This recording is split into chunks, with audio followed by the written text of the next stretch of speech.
আর কত খাবেন পোলট্রি মুরগি? বাজার থেকে নিয়ে আসুন একদিন দেশি মুরগি। কি? হ্যাঁ, বানাতে পারেন না? তো কি সমস্যা, আমি তো আছি। দেখে নিন কিভাবে হেভি দারুণ ফাটাফাটি দুর্দান্ত স্বাদের দেশি মুরগি বানাবেন।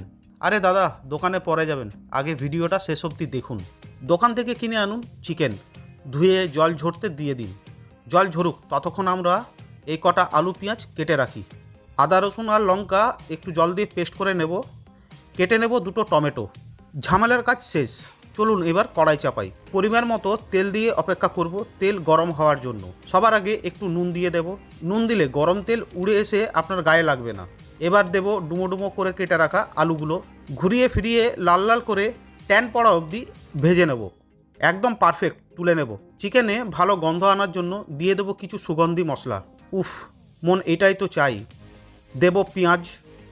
ভাজতে থাকুন ভাজতে থাকুন, সময় তো একটু লাগবেই। দেখবেন যখন পেঁয়াজ লাল নরম হয়ে এসেছে আর কালার ঠিক আসবে এই রকম, দিয়ে দেবেন লঙ্কা আদা রসুনের বাটা। পেঁয়াজের সাথে মিশিয়ে নেবেন কাঁচা গন্ধ যাওয়া অবধি। একটু একটু তেল এসেছে, রান্নায় ভালো রং আনার জন্য এই সময় দিয়ে দিন হাফ চামচ হলুদ গুঁড়ো আর 1 চামচ কাশ্মীরি লঙ্কার গুঁড়ো। সব কিছু মিশিয়ে নিন ভালো মতো। কি আপনার মাখানো হয়েছে? পরের কাজে যাই তাহলে। দিয়ে দেবো এবার কেটে রাখা টমেটোগুলো আর পরিমাণ মতো নুন। ভালো করে কষিয়ে নেব টমেটো গলা অবধি।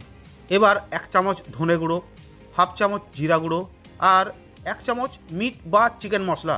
সাথে দিয়ে দেবো একটু জল, যাতে মশলা ভালো মতো কষানো যায়। কষাতে থাকুন, যত কষাবেন টেস্ট ততই ভালো আসবে।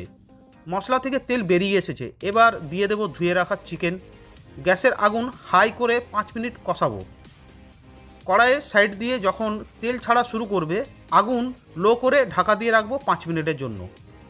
চিকেন থেকে অনেকটাই জল বেরিয়ে এসেছে। ভেজে রাখা আলুগুলো দিয়ে দেবো এবার। আলু আর চিকেন সব একসাথে মিশিয়ে নেব। মাখো মাখো হওয়ার মতো হয়ে এসেছে, ঢাকা দিয়ে দেবো 5 মিনিটের জন্য। হাড় থেকে মাংস ছেড়ে গেছে, এবার জল দেব যতটা ঝোল লাগবে। সব কিছু ভালো করে নেড়ে ঢাকা দিয়ে দেবো আরও 5 মিনিটের জন্য। আহা, কি রংটাই না এসেছে। মারুন ছুঁড়ে এবার ধনেপাতাকে। বাড়ির সবাই যে যেখানে আছে ডেকে নিন, রেডি আমাদের দেশি মুরগির ঝোল। কি দেখেই খেতে ইচ্ছে করছে তো? খেতে হলে বানাতেই হবে। বানিয়ে নিন তাহলে একদিন। আপনি কি রান্না করতে ভালোবাসেন? তাহলে এই চ্যানেলটি আপনার জন্য। এক্ষুনি সাবস্ক্রাইব করে রাখুন। আর ভিডিওটি কে কোথার থেকে দেখছেন কমেন্ট বক্সে নিশ্চয়ই জানাবেন।